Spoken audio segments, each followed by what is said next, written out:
What's up Saab fans around the world, and welcome back to another video. So in today's video we have total chaos again. It happens time after time after time. So the goal with today's video is to get a little bit more into place again. Because in last weekend's video we did some rust fix and new bushings on the subframe. And I have done a little bit of things during the week, so let me show you what I have done so far and what we have to work with today.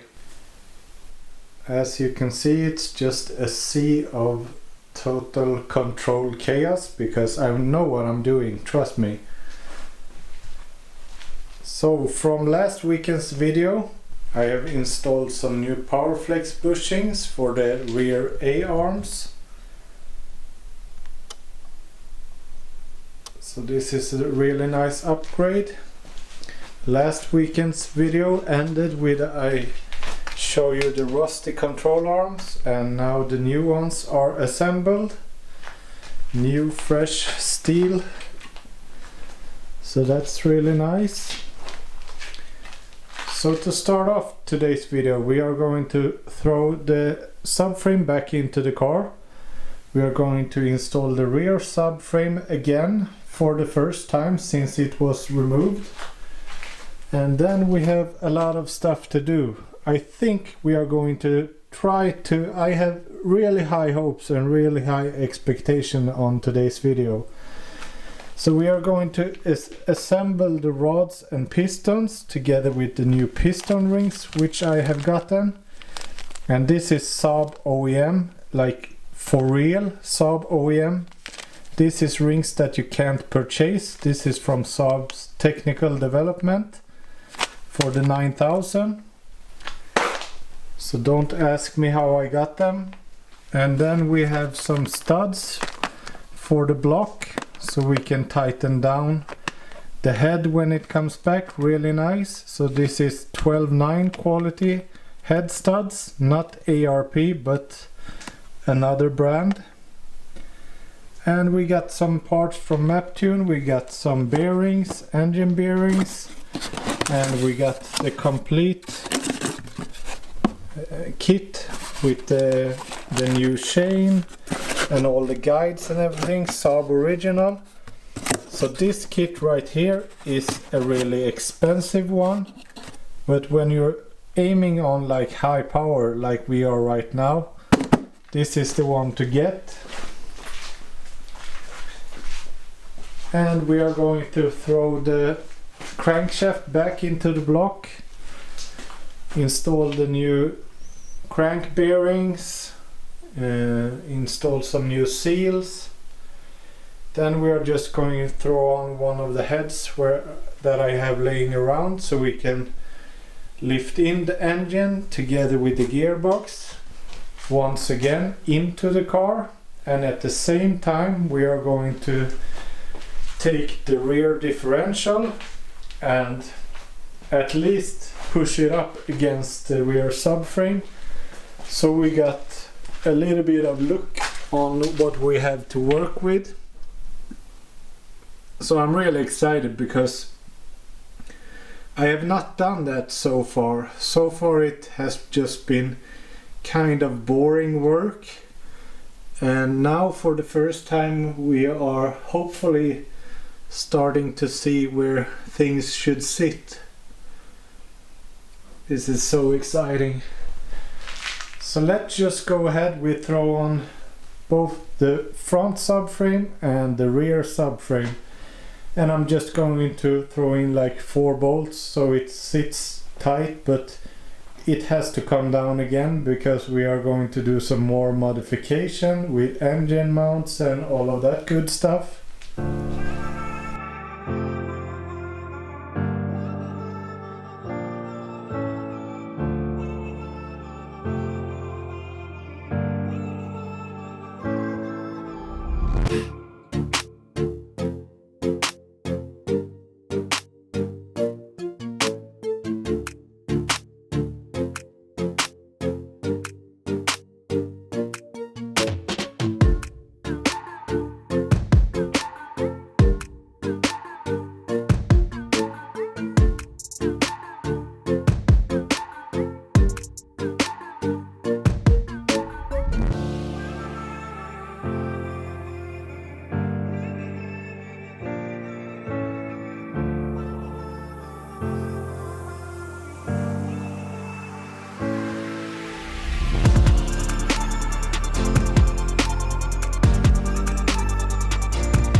this is real luxury for me to be able to work on the engine on an engine stand like this.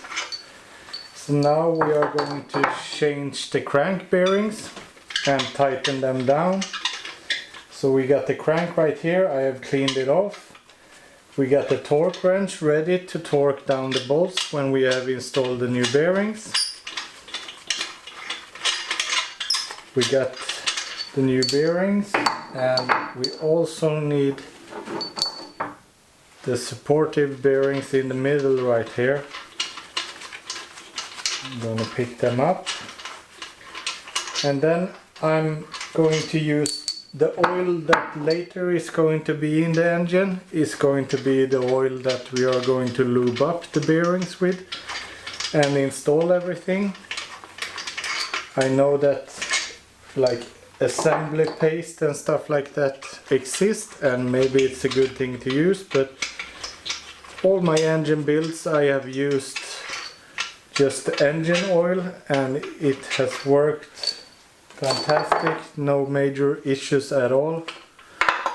So you gotta keep on track of the numbers. So here we got number 5, 4, 3, 2, 1. So I'm gonna put them into order and remove the old bearings. Just snap them out.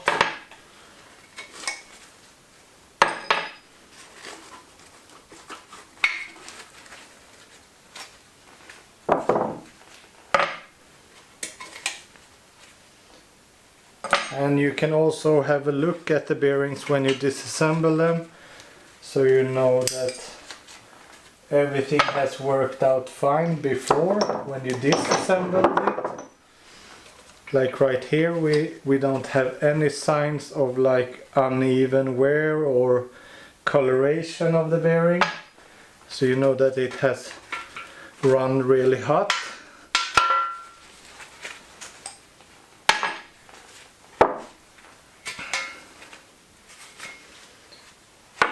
Then we just wipe everything off quickly.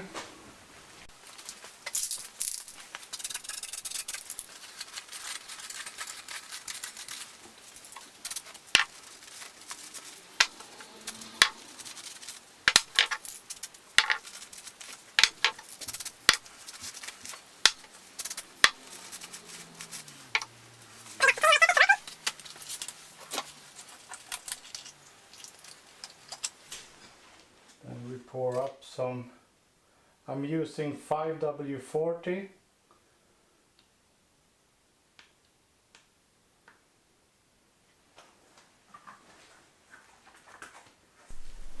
So here we got the crank bearings ready to go in, and here we have these supportive bearings that are going into the middle slot right here. If I can just get some focus. So you just install them like this on the side right here.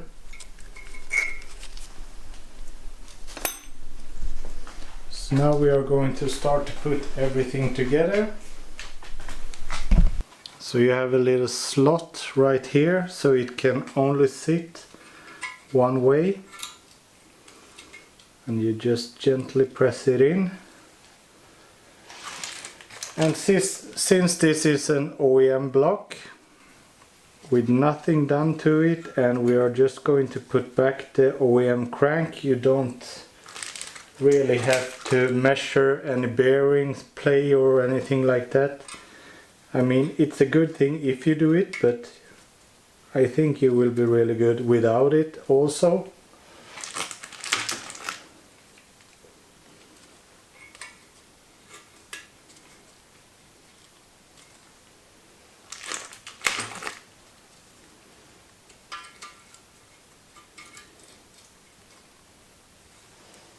Like so.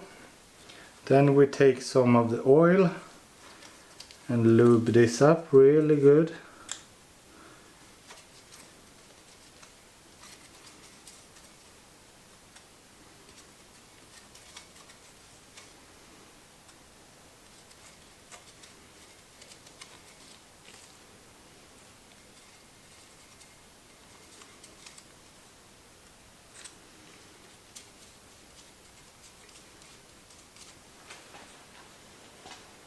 and also take some on the crank.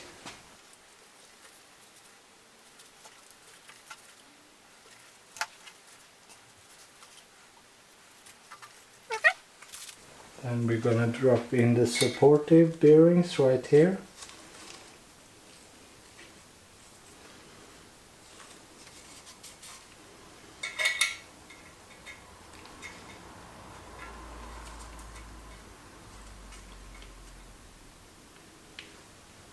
And now we could drop the crank in.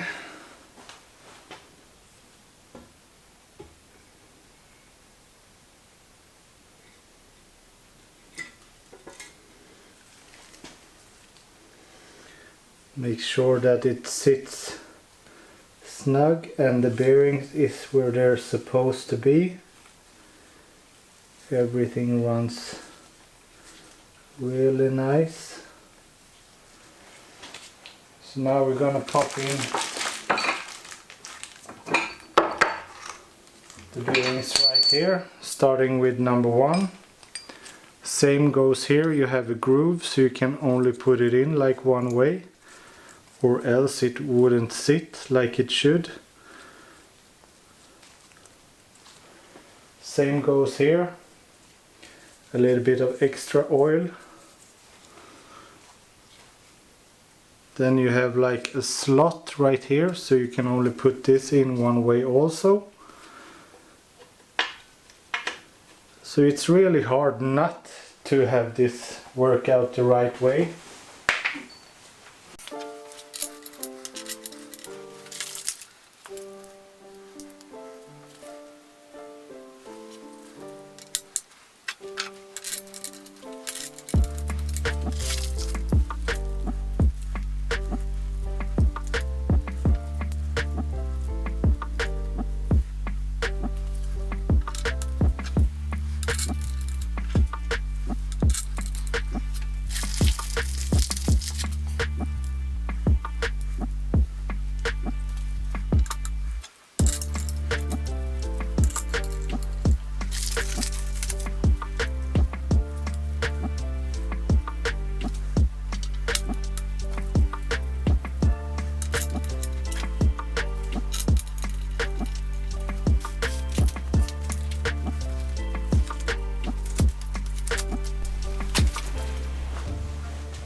So now everything is finger tight. I have set the torque wrench to 110 Newton meters of torque.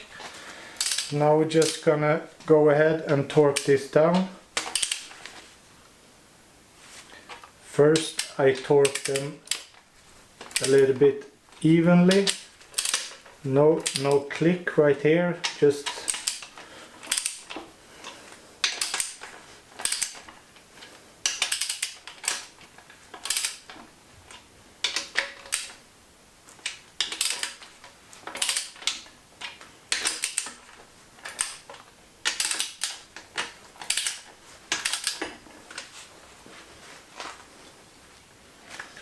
then we're gonna go ahead and pull until we hear the click.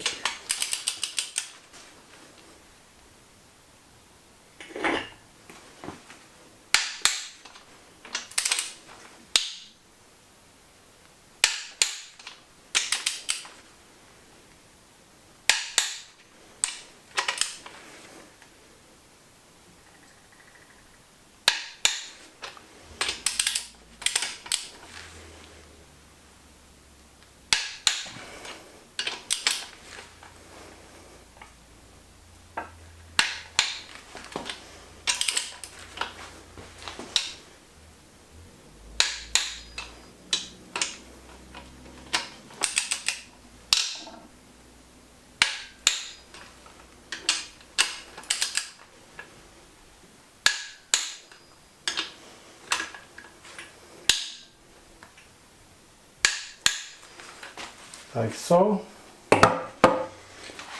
Crank installed. Everything is running real smooth. So now we are going to jump over to the rods and pistons.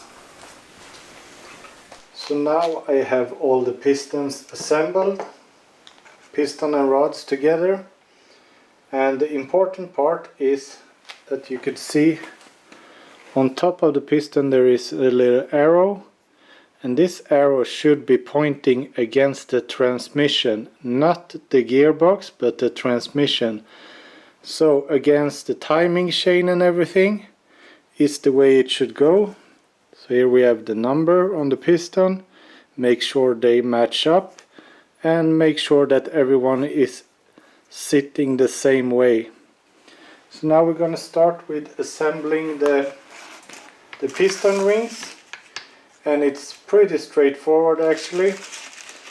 Down below we have this scraper ring that's for the oil, so you just push it apart. This one is a little bit special. The other ones that I have used has been a little bit more wavy and it has been a wire in it. This is nothing. So you just thread it in. Then you have two separate rings, very tiny, that you go like put in one side so it gets into the groove, then push it out and slide it in. And make sure that the opening or the gap of the ring isn't in the same place as the other one.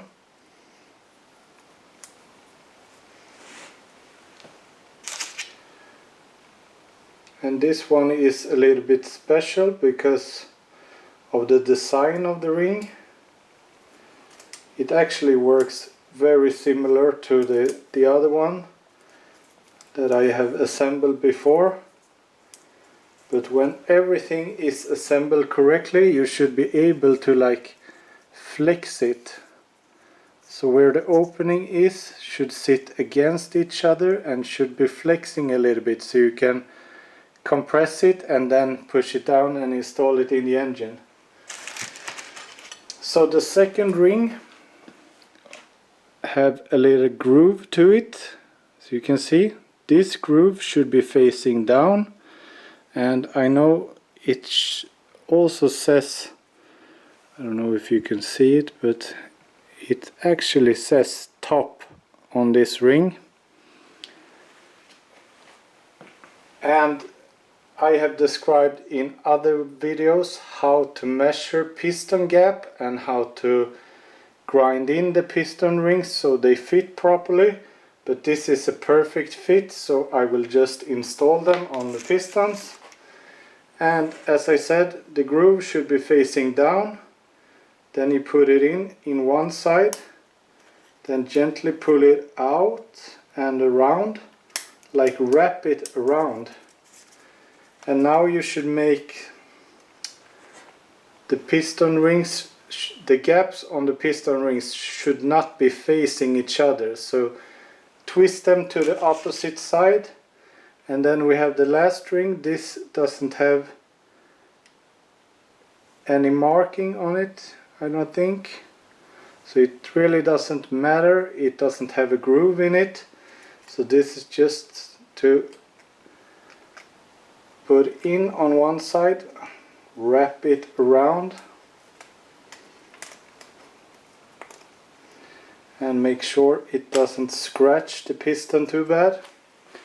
Now you can see we have a gap right here, and we twisted 180, then we want to have the other gap right here, and this will be a really nice assembly of the piston and the piston rings. So before we put this into the block, we are going to use a piston compressor and then gently knock it down. We're also going to install the bearings, but I'm going to do the same with the rest of these, and then we will take the bearings. So now we are going to go ahead and put in the bearings, and then make sure that we put everyone in the same direction. So what I have done right now, and I'm running standard bearings for the rods, no like race bearings or anything, just standard. So we're gonna lube them up the same way that we did with the other. Then take some oil inside of this piston compressor before we compress the rings.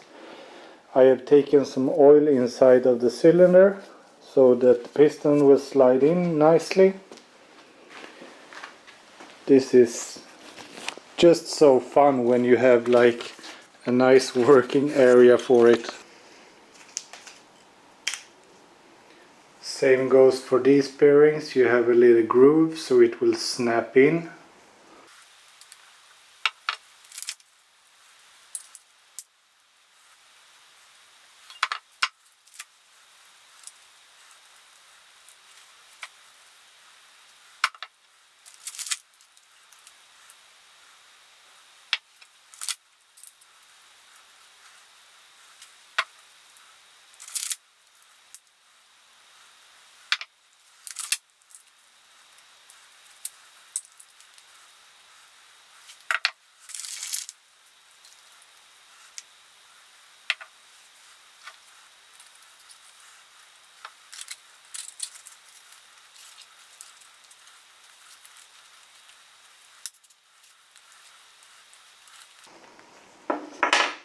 So here we have the first one compressed.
Now all of the piston and rods are installed.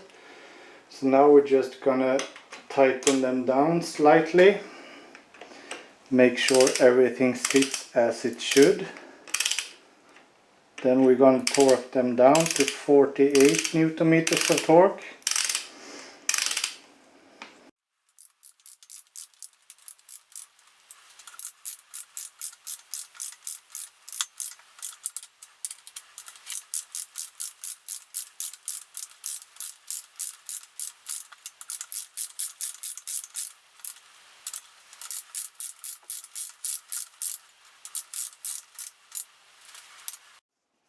So I have set the torque range to 48.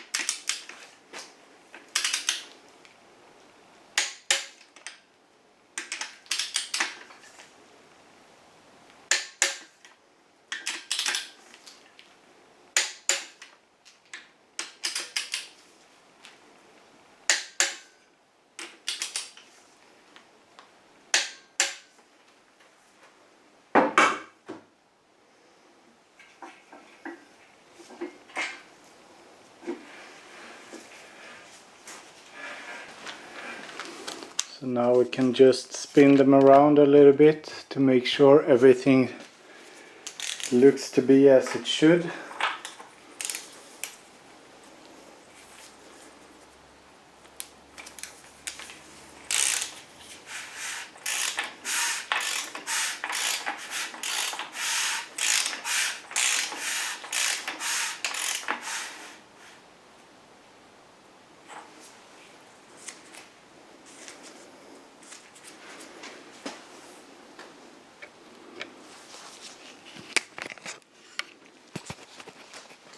Here you can really see after the machining that we got some clearance.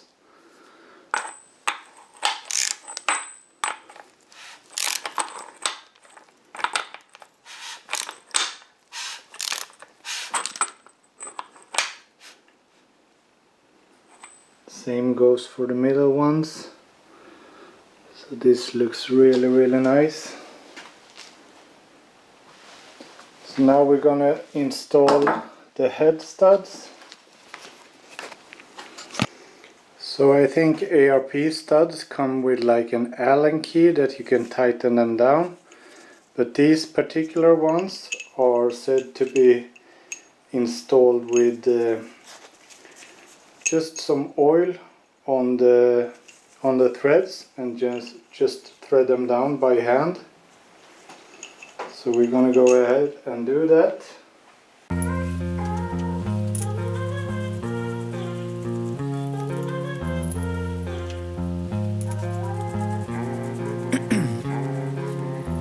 In my veins, I've been driving this train. Years in this lane, there's no stopping this flame. Cause I came to the game and I changed it to play how I like, rearranged it to my own domain. Yeah, I got what it takes, made lots of mistakes, taking shots, skipping breaks, feeling lost, feeling great, popping off, singing straight, never stopped, never changed. All the squad here to play and I've got something to say, yeah. I work hard each and every day, I get lost in the words I say.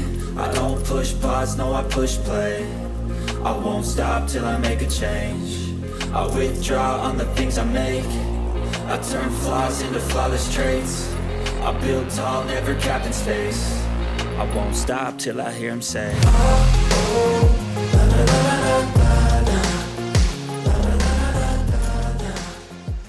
either I have missed something or we got a bonus one. I think we got a bonus one. I think this was miscounted.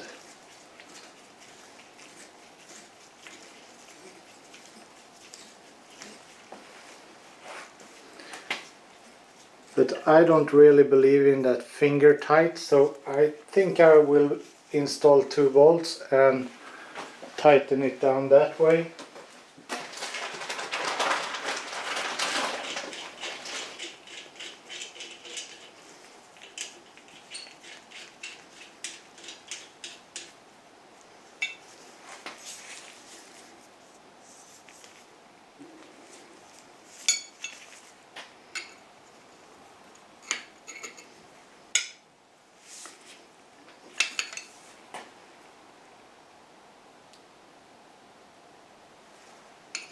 So now we got a little bit more than finger tight or hand tight. I think that will be a little bit better actually.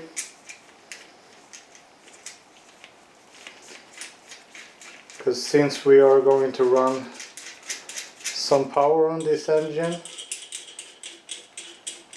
it's good to know that the head is staying in place and not going anywhere.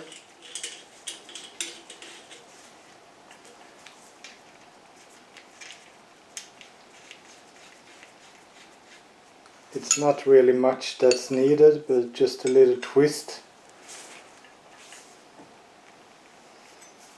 You can see at some spots you can actually go quite a bit.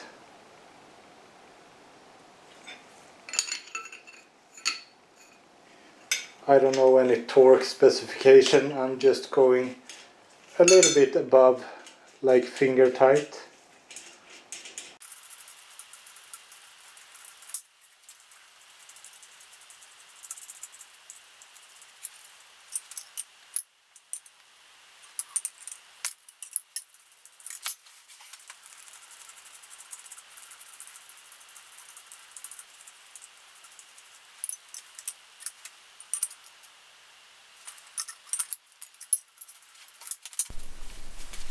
So I overestimated my ability to build quite a bit, but now the block, the built bottom end is done, and it was really nice that I retightened these, because before they sat like you could wiggle them a little bit when they were hand tight. Now they sit like really sturdy, so that's nice. So we got the balance chain deleted, the T5 pistons and rods. The pistons is machined 1.2 millimeters, I think, to get some extra clearance. And the subframe is up in the rear, which was really easy, and it looks so nice right now.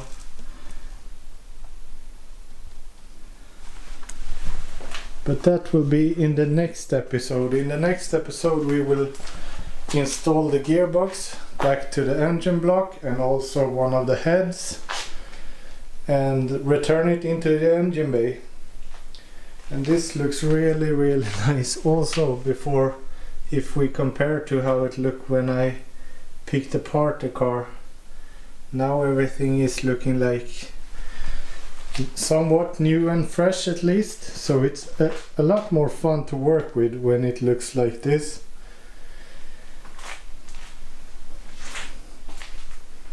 And this is some pretty great progress, at least. Now we're just waiting on the fully built head, and then we could put the engine back together. But in the meantime I will just put it together anyway, so we can start to mock it up and start to do some test fitting and make some engine mounts, and also make space for the rear differential and how that should sit. So all of this is coming up in the next episode. All the camera batteries are flashing red, so I guess it's time to end this video. Thank you guys so much for watching. If you have any questions, please leave a comment down below. Please subscribe to the channel, it means a lot to me, and I will see you in the next one. Bye!